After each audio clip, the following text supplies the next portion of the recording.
I don't know if there was more anxiety last night in the 10th inning of the World Series or now for this next week leading up to the election. What do you expect? Do you think there will be smooth sailing over the next 6 days as we head towards next Tuesday? Well, if the past is any indication, it seems like there's always a new leak or some new event that happens almost on a daily basis, particularly in the cybersecurity world, whether it's emails found on somebody's servers or it's new emails that are leaked given some of the breaches that took place. So I think it's going to be an interesting run up to the election. So David Sanger had a nice piece in the New York Times kind of outlining the possibilities over the next week. And one of your colleagues at CrowdStrike had a quote in the piece saying that he thought the ultimate intent of hackers was not to change the results, that's obviously far-fetched, but to discredit the election, to throw a kind of question mark over the results. Do you think that's right, and what are the possible ways they might do that?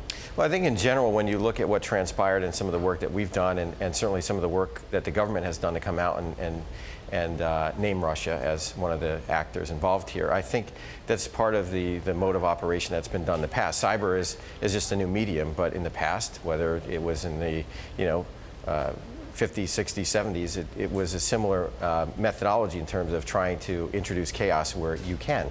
And this is just another way to do that through cyber. So I think if we look at the election and we look at what's been done so far, I mean, people are asking the question, is it Russia, is it not Russia, what's going to happen, what does it all mean, are the elections going to be hacked or not? And it's a talking point, I think, that helps to sometimes destabilize what's going on. Has Russia done this in the past? I know there was some suggestion that maybe they got involved in the Ukrainian elections with similar tactics. Talk a little bit about what happened in those previous elections and whether that might give us a guidepost for this next week. Well, they're a very capable adversary, certainly very good on the cyber side, which is one of the things we see all the time when we're investigating these sort of activities. And their method of operation hasn't necessarily changed. The medium has changed, right? So they're now more focused on cyber because they don't have to necessarily leave the comfort of their chair.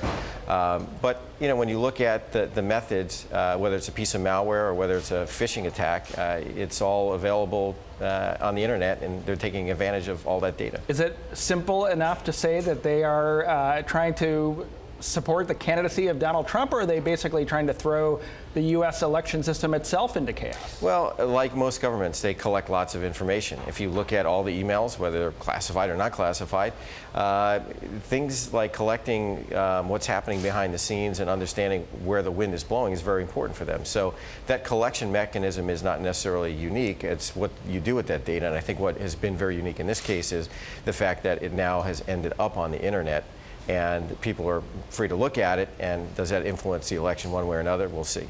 So every American voter that turns out next Tuesday and goes to an electronic voting machine, and now that's a vast majority of voters, is going to wonder in the back of their minds, is this voting machine safe? Is that unequivocally a yes right now, or is there still some question in your mind? Well, I think the question is the voting process safe? And if you look at what happens in the voting process, a lot of it is still manual. There's certainly electronic voting systems, and those are always susceptible to attack. I think there's a lot of eyes that have been put on this. But in general, it's so manual that, statistically, the voting system is not necessarily going to be impacted by hack and change the election. How about voter rolls? Is there some possibility that a voter turns out and they're not registered to vote, or they turned up at the wrong place because of some kind of tinkering from outside the country?